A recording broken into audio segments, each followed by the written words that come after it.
ಸಮೀಪ ಕೆ ನಿಡುಂಗರೆ ಅಂತ ಒಂದು ಗ್ರಾಮ ಇದೆ. ಅಲ್ಲಿ 94 acres ಲ್ಯಾಂಡ್ ಕನ್ವರ್ಷನ್ ಮಾಡಿ ಗವರ್ಮೆಂಟ್ ಹೌಸಿಂಗ್ ಸ್ಕ್ಯಾಮ್ ಅಂತ ಹೌಸಿಂಗ್ ಬೋರ್ಡ್ ಅಂತ ಒಂದು ಪ್ರಾಜೆಕ್ಟ್ ಸ್ಟಾರ್ಟ್ ಮಾಡ್ತಾರೆ. ಅದೆಲ್ಲ ಕ್ಲಿಯರ್ ಮಾಡ್ತಾರೆ. ಅಲ್ಲಿ ಆ ಪ್ರಾಜೆಕ್ಟ್ ಆದ್ರೆ ಇನ್ನೊಂದು 8,000 ಜನರು ಇಲ್ಲಿ ಬರ್ಬೋದು. ಮಡಿಕೇರಿಗೆ ಇವಾಗಲೇ ನೀರಿನ ಸಮಸ್ಯೆ ಇದೆ. ಈಗ ಅವ್ರಿಗೆ ನೀರು ಎಲ್ಲಿಂದ ಕೊಡ್ತಾರೆ? ಒಂದು ಅವ್ರಿಗೆ ಕೊಡಬೇಕು ಅಂತಂದ್ರೆ ಮಡಿಕೇರಿಗೆ ಕೊಡ್ಬೇಕು. ಮತ್ತೆ ಇನ್ನೊಂದು ಅದು ಲ್ಯಾಂಡ್ ಸ್ಲೈಡ್ ಬಂದಿದೆ. ಸೊ ನಾವು ಅದನ್ನ ವಿರೋಧಿಸ್ತೀವಿ. ನಾವು ಗವರ್ಮೆಂಟ್ ಹತ್ರ ಹೋಗ್ತೀವಿ. ಆ ಪ್ರಾಜೆಕ್ಟ್ ಕ್ಯಾನ್ಸಲ್ ಆಗಲೇಬೇಕು. ಮತ್ತೆ ಪನ್ನಲ್ಪೇಟ್ನ ಪನ್ನಲ್ಪೇಟ್ ಒಂದು ಗ್ರಾಮ ಗೋಣಿಕೊಪ್ಪದ ಸಮೀಪ ಕೆಲವರಿಗೆ ಗೊತ್ತಿರಬಹುದು. ಅದನ್ನ ಟೌನ್ ಪಂಚಾಯತ್ ಅಂತ ಡಿಕ್ಲೇರ್ ಮಾಡಿಬಿಡ್ತಾರೆ. ಸೊ ಅದ್ರದ್ದು ಸುತ್ತಮುತ್ತ ಎಷ್ಟು ಗ್ರಾಮ ಬರ್ತದೆ ಅದೆಲ್ಲ ಟೌನ್ ಪಂಚಾಯತ್ ಆದ್ರೆ ನಮ್ಮ ಕರ್ನಾಟಕ ಲ್ಯಾಂಡ್ ರೆವೆನ್ಯೂ 64 ಅಪ್ಲೈ ಆಗುದಿಲ್ಲ. ಅಲ್ಲಿ ಲ್ಯಾಂಡ್ ಕನ್ವರ್ಷನ್ ಮಾಡ್ಬೋದು. ಸೊ ಒಂದು ದೊಡ್ಡ ಇಫೆಕ್ಟ್ ಸೌತ್ ಮಾಡೋದು ಹೋಗ್ಬಿಡ್ತಾರೆ. ಹೊರಗಡೆ ಬಂದು ಅದೆಲ್ಲ ಲೇಔಟ್ ರಿಸಾರ್ಟ್ ಮಾಡ್ಕೊಂಡು ಹೋಗ್ತಾರೆ. ಮತ್ತೆ ಅದಾದ್ಮೇಲೆ ಗೋಣಿಕೊಪ್ಪದಲ್ಲಿ ಸಹ ಅದು ಟೌನ್ ಪಂಚಾಯತ್ ಮಾಡಲಿಕ್ಕೆ ಒಂದು ಪ್ರಸ್ತಾವನೆ ಇದೆ. ಸೊ ಗೋಣಿಕೊಪ್ಪ ಮತ್ತೆ ಪನ್ನಲ್ಪೇಟ್ ಟೌನ್ ಪಂಚಾಯತ್ ಆಗ್ಬಿಟ್ರೆ ಸೌತ್ ಕೊಡಗು ಬಂದ್. ಅಲ್ಲಿ ಮಡಿಕೇರಿ ಸೋಮವಾರಪೇಟೆ ಕುಶಾಲನಗರ ಟೌನ್ ಪಂಚಾಯತ್ ಕೊಡಗು ಹೋಯ್ತು, ಕಾವೇರಿ ನದಿ ಹೋಯ್ತು. ಮತ್ತೆ ಬೆಂಗಳೂರಿಗೆ ಏನ್ ಮಾಡಬೇಕು, ಮಂಡ್ಯವ್ರ ರೈತರಿಗೆ ಏನ್ ಮಾಡಬೇಕು, ಸ್ವಲ್ಪ ಯೋಚನೆ ಮಾಡಿ. ಬಹಳ ಹೆಚ್ಚಾಗಿದೆ. ಅದು ವಿಪರೀತ ಆಗ್ಬಿಟ್ಟಿದೆ. ವರ್ಷಕ್ಕೆ ಒಂದು 20 ಜನರು ಪ್ರಾಣ ಹೋಗ್ತಾರೆ. ಇವಾಗ ಒಂದು ತಿಂಗಳ ಮುಂಚೆ ಒಂದು ಲೇಡಿ ವೈಫ್ ಆಫ್ ಒಂದು very senior IPS officer lost her life in Kodagu. ನನಗೆ ಸಹ ಇಲ್ಲಿ ಆನೆ ಮೆಟ್ಟಿಬಿಟ್ಟು ಟೈಟಾನಿಯಂ ರಾಡ್ ಇದೆ. ನಾನು ಬಚಾವಾಗಿದ್ದೇನೋ ಯಾವುದು ಗಾಡ್ ಆಫ್ ಕೈಂಡ್ 2020. ಸೊ ಇದು ಮತ್ತೆ ಅದು ಯಾಕೆ ಇದು ಆಗ್ತಾ ಉಂಟು? 30 ವರ್ಷ ಮುಂಚೆ ಇದು ಇರ್ತಿಲ್ಲ, ಪ್ರಾಬ್ಲಮೇ ಇರ್ತಿಲ್ಲ. ಆನೆ ಕಾಣ್ತಾನೆ ಇಲ್ಲ ನಮ್ಮ ಕಾಟುಗಳಲ್ಲಿ. ಇವಾಗ ಡೈಲಿ ಇವಾಗ ಬೆಳಿಗ್ಗೆ ಆಗಲಿ ಟೈಮಿಂಗೇ ಇಲ್ಲ. ಬೆಳಿಗ್ಗೆ 6 ಗಂಟೆಗೆ ಸಿಗ್ಬೋದು, ರಾತ್ರಿ 11 ಗಂಟೆಗೆ ಸಿಗ್ಬೋದು, ಮಧ್ಯಾಹ್ನ 11 ಗಂಟೆಗೆ ಸಿಗ್ಬೋದು. ಇನ್ನೊಂದು ಹುಲಿದು ಪ್ರಾಬ್ಲಮ್. ಸೊ ನಾವು ಬರೀ ಇದು ಡಿಪಾರ್ಟ್ಮೆಂಟ್ಗೆ ಆನೆ ಅಂತ ಬರಬಾರ್ದು, ಹುಲಿ ಬರಬಾರ್ದು ಇಲ್ಲ. ಅದಕ್ಕೆ ಅದು ಯಾಕೆ ಬಂತು, ಈಗ ಸ್ಥಿತಿ ಏನಾಗಿ ವೈಟ್ ಇಲ್ಲ. ಮತ್ತೆ ಅದನ್ನು ಏನು ಮಾಡಬೇಕು ಅದ್ರ ಬಗ್ಗೆ ನಾವು ಈ ಈಶ್ವರ್ ಖಂಡ್ರೆಗೆ ಅಕ್ಟೋಬರ್ 2025 ಅಲ್ಲಿ ನಾವು ಲೆಟರ್ ಬರ್ತಿದ್ದೀವಿ. ಅದ್ರ ಮೇಲೆ ಅವರು ಆಕ್ಷನ್ ಆಗಿಲ್ಲ, ಆಕ್ಷನ್ ಆಗಬೇಕು. ಇವಾಗ ಮಾನ್ಯ ಮುಖ್ಯಮಂತ್ರಿ ಫಾರೆಸ್ಟ್ ಮಿನಿಸ್ಟರ್ ಅವರು ಮುಂಚೆ ಪ್ರಸ್ತಾವನೆ ತಗೊಂಡು ಹೋಗ್ತೀವಿ. ಮತ್ತೆ ಆ ಲೆಟರ್ ನಿಮಗೆಲ್ಲ ಅದಕ್ಕೆ ಕಾಪಿ ನಾವು ಕೊಟ್ಟಿದ್ದೀವಿ.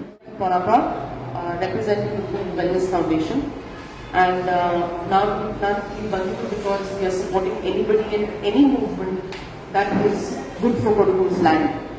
The reason we are also here is because we need the rules and regulations to fall into place to protect the land. Otherwise, the Kodagas will become like the parcels of Bombay. Just like Kanupatana was saying, the way people from Manipur, Nagaland are protecting their land, it is time for the people of Kodagu, not just the Kodagas, to come together and make sure that the land is protected. Once the land is protected, and how it has to be protected is what there is an action plan. Our representatives must take cognizance of what is happening and help along with the people. Every time there doesn't have to be massive conflict, there are lots of ways that we can avoid it. Elephants are coming to their estate not because they've suddenly started liking coffee. They're coming to their estate because there is nothing in the forest. So the people need to bring this awareness to the representatives, because for some reason the representation does not have any awareness. Clearly, otherwise we wouldn't be here doing what we're doing. So it is important through this medium that we let the representatives know that there are lots of issues that Kodagu is facing, and they have to come and do their job of representing the people of Kodagu. The reason we are here is because the voice is not being heard. The next step will have to be to get more people together, because just like children, unless we cry, I guess mother will not feed us. So we are here to build the awareness and make sure that people of Kodagu join this movement, because we need the legal representatives to start representing the people, not being unaware of what's happening. And yes, Kodagu is a small population of people. I guess we are not relevant, but this land gives a lot to everybody else in Karnataka. So it is the responsibility not only of people of Kodagu but the entire Western Ghats to take cognizance of what's happening today. Tomorrow is too late. Members out here in Bangalore who are migrants from Coorg. I'll cut my speech very short. If there is no Kodagu, there is no Bangalore, which is the capital of Karnataka. This is what people out here in Bangalore should. If you see our preamble on the charter, the first thing that we've actually made a mention is the river Kaveri feeds close to about 8 crore people. That covers almost 3 states, Karnataka, Tamil Nadu and Kerala. So imagine if the catchment area gets into deforestation, land minings, sand minings rather, okay, and get into large, huge, unethical and unplanned and unsanctioned resorts and things like that. There is no forest, there is no rain. This is what we learn in school. So, people of Bangalore, Mandya, or anybody in Karnataka would have to support us. This is just the beginning. Then believe me, if things goes on this way, there will be a big kind of a protest that we are going to certainly take up in the times to come. Thank you. ತುಳಿದ್ಬಿಟ್ಟು ಸತ್ತೋದು ನಾನು ತುದಿಗೆ ಹೋಗಿದ್ದೆ ಮೊನ್ನೆ ಮಳೆಯಲ್ಲಿ ಹೋಗ್ಬಿಟ್ಟು ಬಂದ ಹಂಗೆ ತುಂಬಾ ಗುಂಡಿಗೆ ಅಟ್ಯಾಕ್ ಆಗ್ತಾ ಇದೆ. ಮತ್ತೆ ತುಂಬಾ ಹೊರಗಡೆಯಿಂದ ತುಂಬಾ ಜನರು ಬಂದು ನಮ್ಮಲ್ಲಿ ನೆಲೆಸಿದ್ರು. ನಮ್ಮನ್ನ ಓಡಿಸ್ಬೋದು ಆ ಪರಿಸ್ಥಿತಿ ಬಂದಿದೆ ಈಗ. ನಮಗೆ ಹೊಡೆಯೋದು ಏನಾದ್ರು ಸ್ವಲ್ಪ ನಾವು ಅವರಿಗೆ ಸ್ವಲ್ಪ ಏನಾದ್ರು ಕೆಲಸ ಹೇಳಿದ್ರೆ ಸಾಯಂಕಾಲ ಬಂದು ನಮಗಿಂತ ಥ್ರೆಟನ್ ಮಾಡ್ತಿದ್ದಾರೆ. ಆ ಥರ ಪರಿಸ್ಥಿತಿಗಳಿದೆ. ಮತ್ತೆ ತುಂಬಾ ಪೊಲೀಸ್ಗಳು ಡಿಸಿಪ್ಲೈನ್ ಹೋಗ್ತಾ ಇದೆ. ನಮ್ಮ ಕೊಡಗಿನಲ್ಲಿ ಹುಟ್ಟಿ ಬೆಳೆದು ಅವರಿಗೇನೆ ಒಂದು ಫ್ರೀಡಮ್ ಇಲ್ಲದಂತ ಪರಿಸ್ಥಿತಿ ಇದೆ. ಈಗ ಅದಕ್ಕೆ ಮುಖ್ಯಮಂತ್ರಿ ಸರ್ ಅವರು ತುಂಬಾ ಬಗ್ಗೆ ಅದಕ್ಕೆ ನಾವು ಸಪೋರ್ಟ್ ಮಾಡ್ತೀವಿ ಅಂತ ಹೇಳ್ಕೊಂಡು ನಮ್ಮ ಅಭಿಪ್ರಾಯ. ಕಾವೇರಿ ರಕ್ಷಣೆ ವೇದಿಕೆ ಪರವಾಗಿ ಮಾಡಿದ್ದೀವಿ.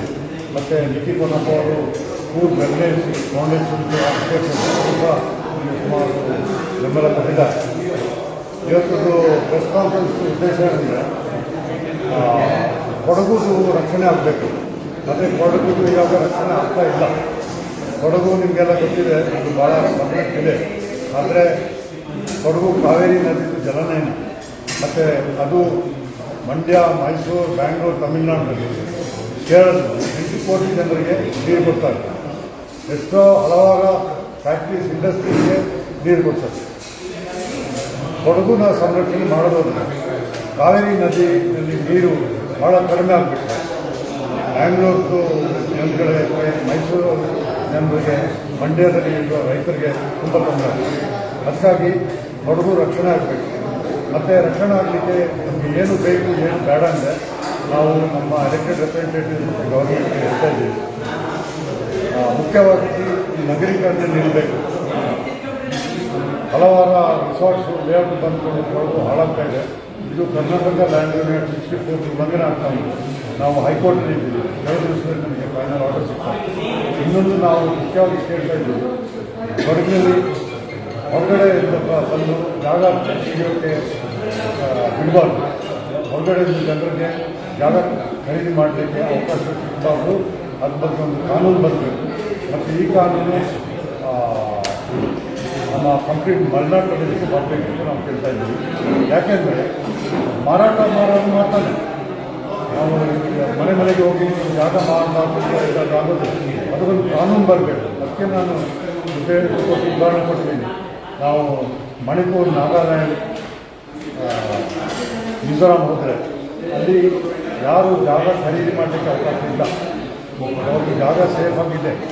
ಯಾರಿಗೆ ಸಹ ಮಾರಾಟ ಮಾಡಲಿಕ್ಕೆ ಅವರಿಗೆ ಖರೀದಿ ಮಾಡಲಿಕ್ಕೆ ಸಾಧ್ಯ.